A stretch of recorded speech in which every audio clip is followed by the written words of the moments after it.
अगर आपके भी मन में अक्सर बुरे विचार आते हैं, गंदे और अश्लील विचार चलते रहते हैं, तो आपको ये बौद्ध कहानी जरूर सुननी चाहिए। एक गांव में एक जवान लड़का रहता था। वह बहुत परेशान था, क्योंकि उसका मन उन्हीं चीज़ों के बारे में सोचता रहता जिसके बारे में वो नहीं सोचना चाहता था। वह अपनी छोटी छोटी क्षणिक खुशियों के लिए अपने दिन का ज़्यादातर समय बर्बाद कर देता और फिर बाद में इसके लिए पश्चाताप करता। लेकिन वो ना चाहते हुए भी अगले दिन फिर उन्हीं आदतों को दोहराता। वह अपने माता पिता का अकेला लड़का था। माता पिता धीरे धीरे बूढ़े हो रहे थे और वो जवान, लेकिन वो कुछ भी ऐसा नहीं कर पा रहा था जिससे उसके माता पिता को उस पर गर्व हो। वह जानता तो था कि वह अपने समय और जिंदगी के साथ गलत कर रहा है, लेकिन वो बहुत कोशिश करने के बाद भी खुद को बदल नहीं पा रहा था। वह अपनी समस्याओं के बारे में दूसरे बड़े लोगों को बताता और लोग उसे तरह तरह के सुझाव देते, लेकिन फिर भी कुछ भी बदलाव नहीं आ रहा था। अब तो उस लड़के को भी ऐसा लगने लगा था कि उसका बाकी का जीवन ऐसे ही मानसिक बोझ और बुरी आदतों के साथ बीतने वाला है। इसीलिए अब वह बहुत ही उदास और परेशान रहने लगा था। एक दिन ऐसे ही वह अपने विचारों में खोया हुआ अपने गांव के तालाब के किनारे बैठा हुआ था। तभी पीछे से उसका एक मित्र भागता हुआ आया और बड़े उत्साह से उसके कंधे पर हाथ रखकर बोला, मित्र, मुझे तुम्हारी सभी समस्याओं का समाधान मिल गया है।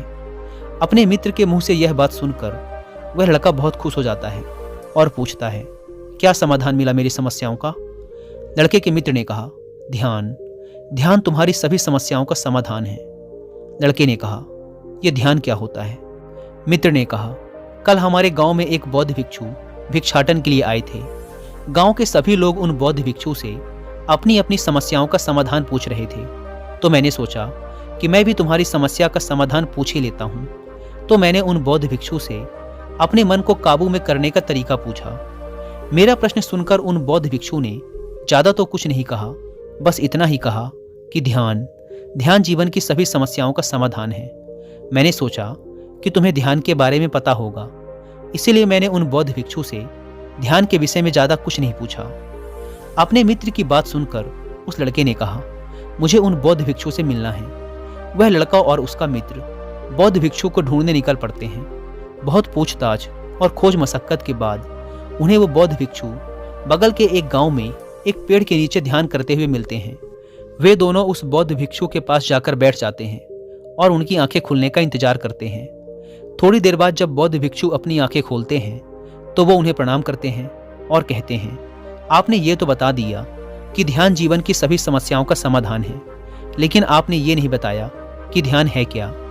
बौद्ध भिक्षु ने कहा, ध्यान क्या है इसको मैं शब्दों में समझा पाऊं इतनी मुझ में सामर्थ्य नहीं, लेकिन अब क्योंकि तुम लोगों ने प्रश्न किया है तो मुझे कुछ ना कुछ तो बताना ही पड़ेगा। तो सुनो, ध्यान का मतलब है ना कोई प्रश्न, ना कोई उत्तर, ना कोई विचार और ना ही कोई भावना। यह एक ऐसी स्थिति है जो हमारी वास्तविकता से हमारा परिचय करवाती है। इस स्थिति में पहुंचकर व्यक्ति के अंदर कोई भी प्रश्न, कोई भी उलझन शेष नहीं रह जाती, क्योंकि उसके सामने सब कुछ स्पष्ट हो जाता है। उसे इस जीवन की व्यर्थता का पूर्णतः आभास हो जाता है। लड़के ने पूछा, लेकिन ध्यान की ऐसी स्थिति को कैसे प्राप्त किया जा सकता है? बौद्ध भिक्षु ने कहा, ध्यान करना बहुत आसान है। क्या तुम्हें बैठना आता है? लड़के ने कहा, हाँ, मैं बैठ सकता हूँ। बौद्ध भिक्षु ने कहा, कितनी देर तक बैठ सकते हो? लड़के ने कहा, ऐसे तो कभी आजमाया नहीं, लेकिन जितनी देर तक चाहूँ उतनी देर तक बैठ सकता हूँ। बौद्ध भिक्षु ने कहा, रोज 1 घंटा आंख बंद करके सीधा बैठना है। लड़के ने पूछा, कब और कहाँ बैठना है? बौद्ध भिक्षु ने कहा, कभी भी और कहीं भी, बस जगह शांत और एकांत होनी चाहिए। लड़के ने फिर प्रश्न किया, मेरे मन के ये गंदे विचार और मेरी बुरी आदतें कितने दिन में छूट जाएंगी? बौद्ध भिक्षु ने कहा, सिर्फ 1 दिन में, अगर तुम 24 घंटे आंख बंद करके बैठ सको तो। बौद्ध भिक्षु से आज्ञा ले वह लड़का अपने घर आ जाता है और ध्यान करने बैठ जाता है। जैसे वह अपनी आंखें बंद करके बैठता है, उसके मन में तरह तरह के विचार उठने शुरू हो जाते हैं। जैसे, क्या ध्यान करने से सचमुच कुछ फायदा होगा? मैं अपनी बुरी आदतों को छोड़ भी पाऊंगा या नहीं? आखिर सभी लोग मेरी इज्जत कब करेंगे? मैं तो उससे प्रेम करता हूँ, लेकिन वो मुझसे प्रेम क्यों नहीं करती? मैं ऐसा क्या करूँ कि मैं बहुत सा धन कमाऊँ और अपने गांव का सबसे अमीर व्यक्ति बन जाऊँ? इसी तरह के और भी विचार उसके मन में लगातार उठने लगे। फिर उसे ध्यान आया कि भिक्षु ने कहा था, ध्यान की अवस्था में कोई विचार, कोई भावनाएं नहीं होती। अब वह अपने विचारों को रोकने का प्रयास करने लगा, लेकिन क्या बहती नदी के पानी को कभी कोई रोक पाया है? वह लड़का भी अपने विचारों को नहीं रोक पाता और आंखें खोलकर बैठ जाता है और सोचता है, अब तक के जीवन में बहुत से काम किए, लेकिन इतना मुश्किल काम कभी न किया था। और वो बौद्ध भिक्षु बोल रहे थे कि ध्यान करना बहुत ही आसान है। वह लड़का उन बौद्ध भिक्षु से मिलने दोबारा अपने घर से निकल पड़ता है और उनके पास पहुंचकर कहता है, आपने तो कहा था कि ध्यान करना बहुत ही आसान है, लेकिन ये तो मुझे दुनिया का सबसे मुश्किल काम लग रहा है। मेरे बहुत प्रयास करने के बाद भी मेरे मन में विचार उठने बंद ही नहीं हो रहे हैं। बौद्ध भिक्षु ने कहा, लेकिन तुमसे विचारों को रोकने के लिए किसने कहा है? लड़के ने कहा, तो फिर विचार रहित स्थिति कैसे प्राप्त होगी? आपने तो कहा था कि ध्यान में कोई विचार, कोई प्रश्न नहीं होते। बौद्ध भिक्षु ने कहा, हमारे दिमाग में हर समय बहुत से विचार जन्म लेते हैं और मरते हैं, लेकिन हमारा मन उनमें से किसी एक विचार को पकड़ लेता है और फिर उससे जुड़े विचारों के बारे में सोचता चला जाता है। इस तरीके से हमारा मन विचारों में उलझ जाता है और हम भूल जाते हैं कि हम क्या कर रहे थे। जब तुम ध्यान करने बैठोगे तो तुम्हारे दिमाग में भी बहुत से विचार उठेंगे और खत्म हो जाएंगे, लेकिन तुम्हें किसी भी विचार का चुनाव नहीं करना, बस उन्हें देखना है। तुम्हारे मन में विचार उठेंगे और खत्म हो जाएंगे। धीरे धीरे समय के साथ इन विचारों के उठने की गति कम होती चली जाएगी। बौद्ध भिक्षु के मुंह से ये सारी बातें सुनकर वह लड़का अपने घर वापस आ जाता है और दोबारा ध्यान करने के लिए बैठ जाता है। इस बार वह लड़का बौद्ध भिक्षु के बताए अनुसार अपने मन में उठ रहे विचारों को देखता है।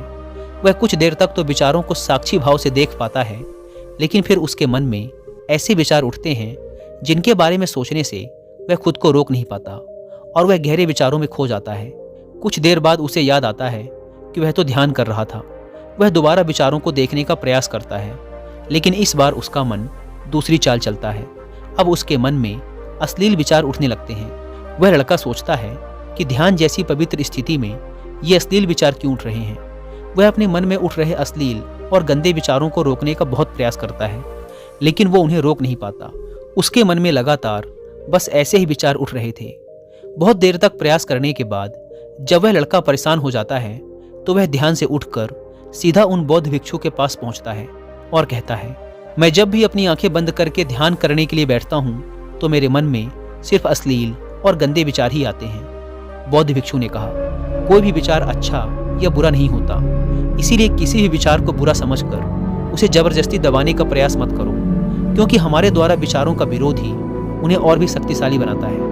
इसीलिए किसी भी विचार का दमन करने का प्रयास मत करो, क्योंकि इस मन की प्रकृति ही ऐसी है कि हम इसे जिस चीज़ के बारे में सोचने से रोकते हैं, यह उसी चीज़ के बारे में सबसे ज़्यादा सोचता है। इसीलिए तुम्हारा विचारों को रोकने का प्रयास व्यर्थ है, और जिन विचारों को तुम गंदे व अश्लील विचार कह रहे हो, वो विचार भी तुम्हारे जीवन का एक हिस्सा है।